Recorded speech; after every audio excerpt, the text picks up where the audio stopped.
Sadakta mpenzi mtazamaji mahala popote ulipo, ikiwa ni tarehe 7 mwezi wa 10 mwaka wa 2025 saa 8 kamili.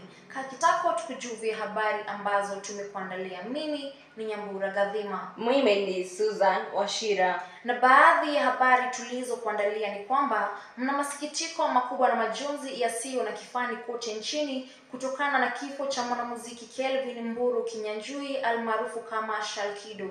Kifo hiki kimetokana na ajali ya pikipiki iliyofanyika kwenye barabara kuu ya Thika. Kwenye habari zingine ni kwamba wakulima wa kahawa wanaendelea kusubiri hukumu ya koti kwenye kesi ambayo wanakataa ama wanahatirifiana na maamuzi ya serikali ya kuwa wanalipwa kwa njia ya simu ambayo ni DSS. Mwanasheria wa mahakama ya Kerugoya Edward Mureithi ametarajiwa kupeana hukumu hii mwezi ujao tarehe 6. Tunarejea na habari zingine za kisiasa.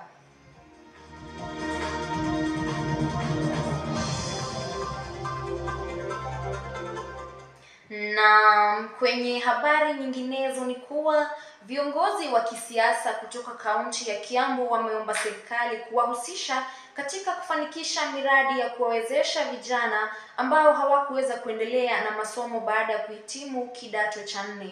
Hata hivyo, kuna hofu imezuka nchini baada ya uzinduzi wa mpango wa Nyota ambayo ni National Youth Opportunities Towards Advancement kwa ajili ya vijana, ya iwapo uteuzi wa watakaonufaika utakuwa wa wazi na haki. Na tukitamatisha ni kwamba wahadhiri wa chuo kikuu cha Dedan Kimathi katika kaunti ya Nyeri wamegoma kwa mara ya pili. Wahadhiri hawa waitaka serikali kutimiza mikataba ya makubaliano yao waliokubaliana.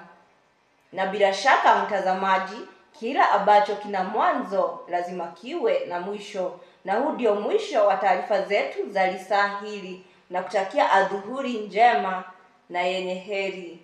Langu jina ni Susan Washira. Langu ni Nyambura Gathima. Kwa heri.